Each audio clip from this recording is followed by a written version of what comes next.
Hello friends, I am Nitya Sharma. Welcome to the थूल academy. आप हमसे जुड़ सकते हैं फेसबुक के माध्यम से, व्हाट्सएप के माध्यम से और टेलीग्राम के माध्यम से, जिसकी लिंक आप यहाँ देख पा रहे हैं। यहाँ हम बात कर रहे हैं भारतीय प्राचीन इतिहास की। पिछले लेक्चर में हमने गुप्त साम्राज्य के बारे में जाना।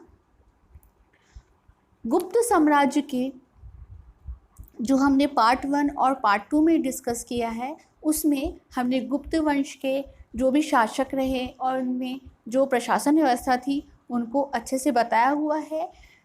तो प्लीज़ पहले आप उनको सुन लीजिए, उसके बाद आप इस लेक्चर को अगर सुनेंगे तो आपको जो कंटिन्यूटी है वो अच्छे से समझ आ जाएगी। आज हम बात करने जा रहे हैं गुप्त काल में गुप्त साम्राज्य के पतन के कारण की। गुप्त साम्राज्य के पतन की अगर हम बात करते हैं तो गुप्त साम्राज्य के दौरान ही कई विदेशी आक्रमण हुए। कुशल नेतृत्व का अभाव था, कुशल प्रशासन का अभाव था। जो अर्थव्यवस्था थी वो शनै शनै गिरती जा रही थी। जो सामंतवादी व्यवस्था थी, तो जो सामंत थे वो खुद को स्वतंत्र घोषित कर रहे थे। कई नई शक्तियाँ थी, उनका उदय हो रहा था। इस तरह से कई ऐसे कारण थे जो कि गुप्त साम्राज्य के पतन को निर्मित कर रहे थे या पतन के लिए उत्तरदायी थे। आइए हम इन कारणों की विस्तार से चर्चा करते हैं। गुप्त साम्राज्य के पतन की अगर हम कारणों की बात करते हैं तो सबसे प्रमुख कारण आता है अयोग्य तथा निर्बल उत्तराधिकारी। गुप्त साम्राज्य में स्कंदगुप्त के बाद जितने भी उत्तराधिकारी हुए उनमें प्रशासनिक योग्यता का अभाव था। कुशल प्रशासन का अभाव होने से ही ये हो रहा था कि जो केंद्रीय शक्ति थी वो दिन पर दिन निर्बल होती जा रही थी, जिसका प्रभाव सामंती व्यवस्था में और जो प्रांतीय व्यवस्था थी उसमें देखा जा रहा था। सुरक्षा का अभाव था। सुरक्षा की दृष्टि की अगर हम बात करते हैं तो राज्य को सुरक्षित रखने के लिए छावनी व्यवस्था की और किलेबंदी की उत्तम व्यवस्था न होने के कारण ही ये हुआ कि जो विदेशी आक्रमण थे उससे राज्य की सुरक्षा नहीं की जा सकी। साम्राज्य विस्तार में कमी।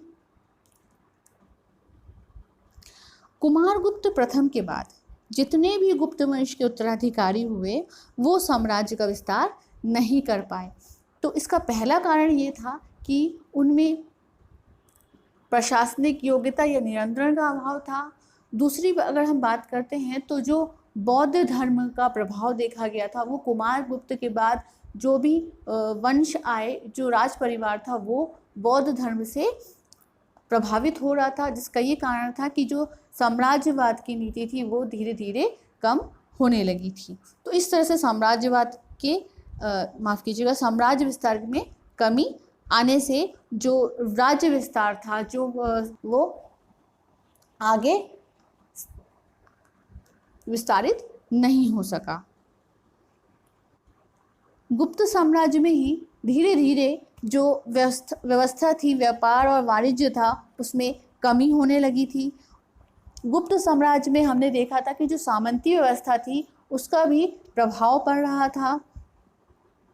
तो जो अर्थव्यवस्था थी वो धीरे धीरे गिरती जा रही थी, जिसका प्रभाव पड़ रहा था राजकीय कोष पर या राजकोष पर, जिससे धीरे धीरे जो साम्राज्य था वो पतन की ओर बढ़ने लगा था। जाहिर सी बात है, अगर राजकोष ही धीरे धीरे खाली होने लगेगा तो प्रशासन में उसका प्रभाव पड़ेगा, उसका राजनीति में प्रभाव पड़ेगा, उसका समाज पर भी प्रभाव पड़ता है। तो इस तरह से जो गिरती अर्थव्यवस्था थी ये भी गुप्त साम्राज्य के पतन के कारण के लिए उत्तरदायी साबित हुई थी। आगे हम बात करते हैं गुप्त साम्राज्य के दौरान ही कई विदेशी आक्रमण हुए, जिनमें हूण और शक का जो हम आक्रमण बोलते हैं वो सबसे ज़्यादा प्रभावकारी था। जो हूण और शक थे, इन्होंने आक्रमण की नीति पहले से ही बना के रखी हुई थी, लेकिन जो स्कंदगुप्त तक के जितने भी शासक थे गुप्त साम्राज्य में, इन्होंने ये जो इनकी जो भी नीति थी आक्रमण की, उसको विफल किया। लेकिन स्कंदगुप्त के बाद जो भी उत्तराधिकारी हुए वो इतने योग्य और इतने प्रबल नहीं थे कि इन आक्रमणों को रोक सकें। यही कारण था कि जो राज्य विस्तार स्कंदगुप्त तक ही रहा।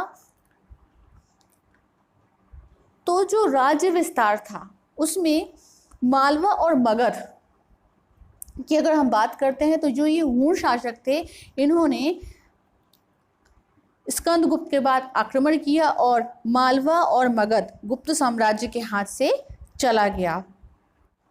तो इस प्रकार अगर हम बात करते हैं तो जो हूण और शक थे, ये अपनी शक्ति का विस्तार करते जा रहे थे और जो गुप्त साम्राज्य विस्तारित था उसके जो भी क्षेत्र थे उसको हथियाते जा रहे थे। इनमें सबसे प्रबल अगर हम बात करते हैं तो जो हूण शासक था वो था मिहिर कुल। मिहिर कुल की अगर हम बात करते हैं तो ये तोड़माड़ का पुत्र था। ये तोड़माड़ जो कि हूण वंश का संस्थापक था, उसका पुत्र था मिहिर कुल। और ये मिहिर कुल जो था यही गुप्त साम्राज्य के पतन में उत्तरदायी था, जिसने सर्वाधिक आक्रमण किए और राज्य को हथियाया था।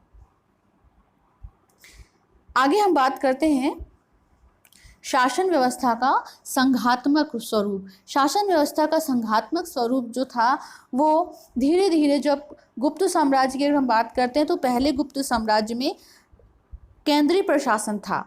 ये केंद्रीय प्रशासन में सामंती व्यवस्था देखी गई थी, जिसमें होता ये था कि जो सामंती व्यवस्था में जो सामंत होते थे वो एक क्षेत्र विशेष के अधिकारी होते थे, लेकिन जो प्रमुख शक्ति थी वो केंद्र पर थी, मतलब जो राजा थे उस पर थी। लेकिन जो केंद्रीय प्रशासन में जो स्कंदगुप्त के बाद जो उत्तराधिकारी हुए, जो कुमारगुप्त के बाद उत्तराधिकारी हुए, वो इतने प्रबल नहीं थे, उनमें नियंत्रण शक्ति इतनी अधिक नहीं थी, योग्यता का अभाव था। यही कारण था कि जब तक केंद्रीय शासक शक्तिशाली रहे तो ये सामंत थे और जो ये छोटे छोटे जो प्रांत में राजा थे ये इनसे दबे रहे। लेकिन जब जैसे ही जो केंद्रीय शासक थे निर्बल हुए तो जो ये सामंत थे, जो ये छोटे छोटे जो राजा हुए थे राज्यों के, इन्होंने खुद को स्वतंत्र घोषित कर दिया था, अपने राज्य को स्वतंत्र घोषित कर दिया था। तो यही कारण था जो गुप्त साम्राज्य इतने एक संघात्मक रूप थे, माफ़ कीजिएगा, एक संघात्मक रूप से एक संघ के रूप में था, वो धीरे धीरे इन छोटे छोटे राज्यों में विघटित होने लगा और धीरे धीरे उसका पतन होना शुरू हो गया। तो इस प्रकार अगर हम देखते हैं जो संघात्मक स्वरूप था, जो केंद्रीय व्यवस्था थी गुप्त साम्राज्य की, वो धीरे धीरे किस में आने लगी, प्रांतीय व्यवस्था में आने लगी। और जो ये छोटे छोटे राजा थे ये खुद को स्वतंत्र घोषित कर दिए थे। तो इस प्रकार राज्य का विघटन होने लगा और गुप्त साम्राज्य का पतन होना शुरू हो गया था। आगे बात करते हैं हम प्रांतीय सामंती व्यवस्था की। प्रांतीय सामंती व्यवस्था की अगर हम बात करते हैं तो इसमें जो गुप्त वंश के शासक थे ये खुद को महाराज की उपाधि से विभूषित करते थे। इसका कारण ये था कि जो स्थानीय शासक थे, मतलब जो ये केंद्र में बैठते थे और जो जैसे मैंने बताया कि जो छोटे छोटे राजा होते थे इनका ये खुद को राजा बोलते थे, मतलब राजाओं का राजा खुद को ये महाराज कहते थे। तो जो छोटी छोटी जो प्रांतीय व्यवस्था थी, सामंती व्यवस्था थी, इनमें होते थे ये सामंत और जो ये प्रांतीय शासक होते थे इनका जो प्रभुत्व होता था ये होता था गुप्त शासक के पास, जो कि केंद्र में बैठते थे। लेकिन होता ये था कि जो सामंत थे, जो ये राजा थे, ये अपने क्षेत्र में स्वतंत्रता का अनुभव करते थे। बाद में जब केंद्रीय व्यवस्था हमने देखी है, जो आगे चल के जो उत्तराधिकारी हुए वो उतने प्रबल नहीं रहे जो कि इनको जो सामंत हैं या जो राजा हैं प्रांतों के, उनको नियंत्रित कर सकें। तो इस प्रकार जो गुप्त शासक की बात करते हैं, जो प्रांतीय व्यवस्था की बात करते हैं, अब उसमें स्थिरता का अभाव होने लगा। तो जो ये व्यवस्था थी, जो सामंती व्यवस्था थी, धीरे धीरे चलकर यही व्यवस्था गुप्त साम्राज्य के लिए घातक सिद्ध होने लगी और गुप्त साम्राज्य का धीरे धीरे विघटन होने लगा। ये सामंत जो थे ये अपने आप को शक्तिशाली बताने लगे थे और इस तरह से जो स्थिरता थी वो कम होती चली गई, जो कि गुप्त साम्राज्य के पतन का कारण बनी। इसी तरह हम बात करते हैं बौद्ध धर्म के प्रभाव की। जब हमने अशोक के समय मौर्य साम्राज्य की बात की थी तो बौद्ध धर्म का ही प्रभाव था कि अशोक ने कलिंग युद्ध के बाद जो अपनी साम्राज्य विस्तार की नीति थी उसको रोक दिया था। यही हमने देखा है जो गुप्त साम्राज्य में कुमार गुप्त के बाद जो भी उत्तराधिकारी हुए उन पर बौद्ध धर्म का प्रभाव था। कुमार गुप्त के शासनकाल के बाद ही जो गुप्त राज परिवार था यहाँ पर बौद्ध धर्म का प्रभाव देखा गया। और अगर हम प्रारंभिक गुप्त वंश की बात करते हैं तो जो प्रारंभिक गुप्त सम्राट थे ये वैष्णव धर्म के अनुयायी थे।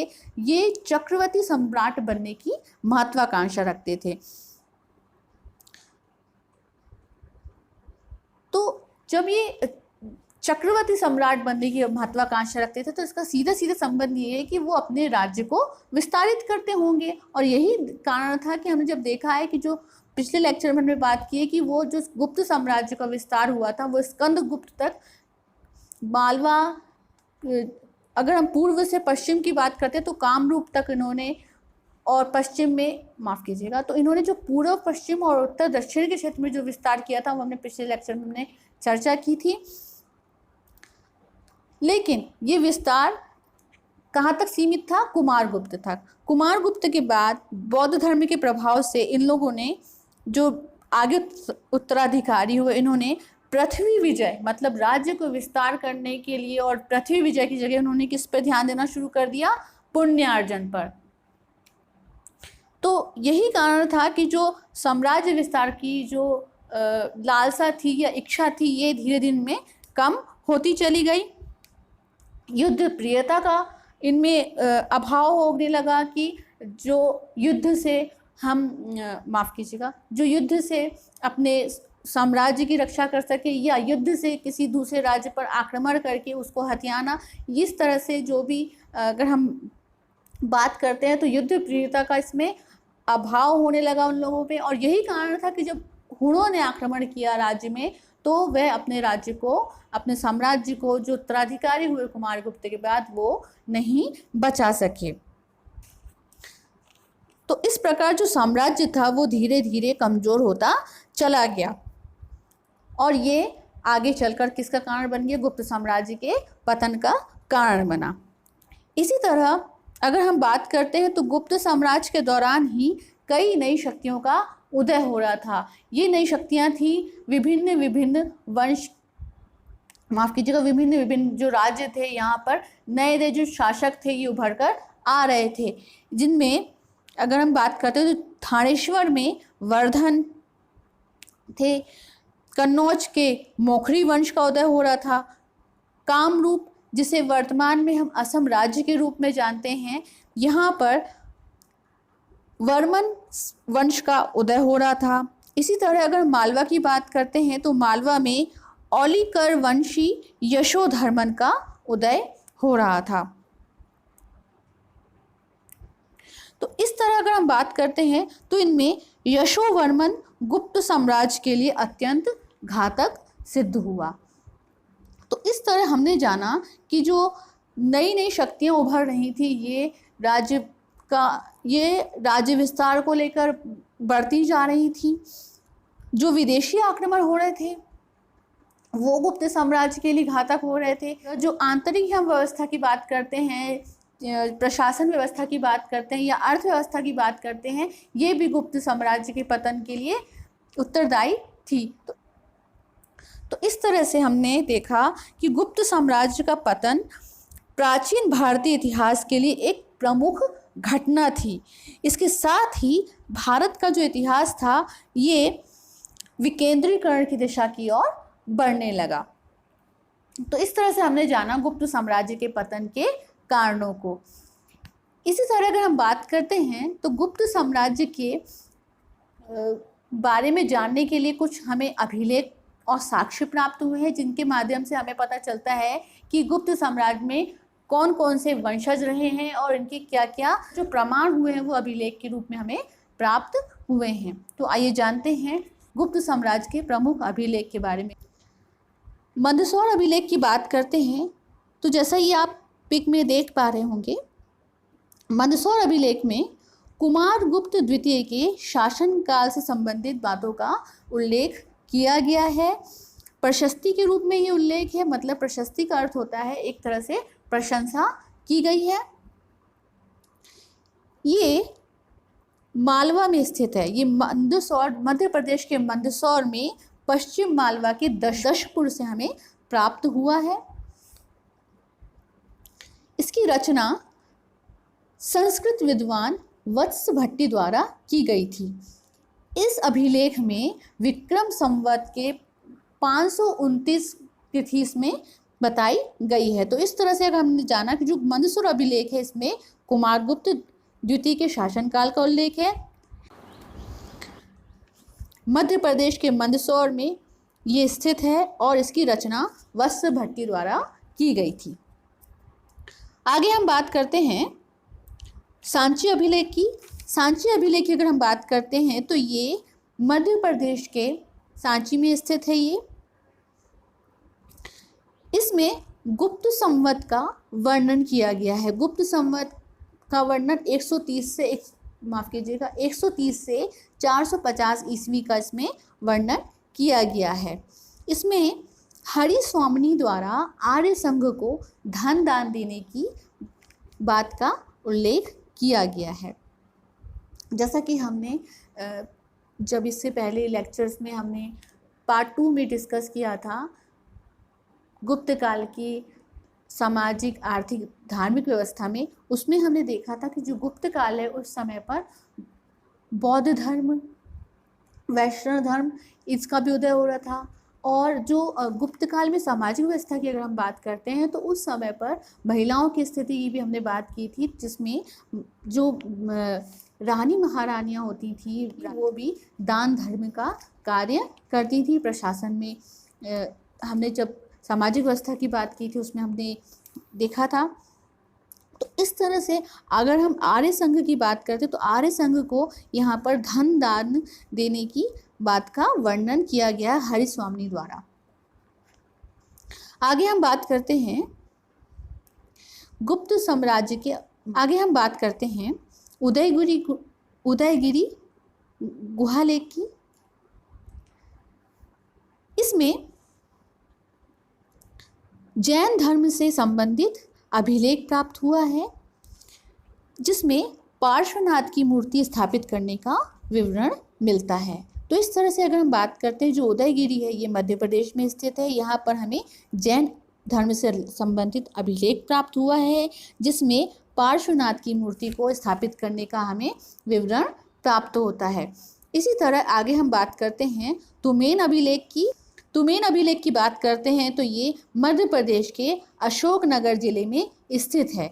यहाँ पर 116 से 435 तक के हमें लेख मिलते हैं। इसमें राजा को शरदकालीन सूर्य बताया गया है। तो इसमें हमें जो गुप्त साम्राज्य के रूप में हमें पता चलता है कि यहाँ पर राजा को शरदकालीन सूर्य बताया गया है। वो क्यों? आगे हम बात करते हैं सुपिया अभिलेख की।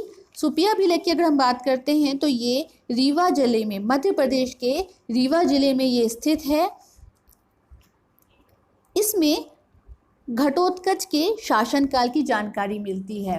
अगर हम बात करते हैं तो गुप्त वंश के प्रथम शासक के रूप में घटोत्कच को बताया गया। जैसे कि हमने स्टार्टिंग में बात की थी कि जो अभिलेख प्राप्त हुआ है रीवा में उसमें घटोत्कच को गुप्त वंश का प्रथम शासक बताया गया है।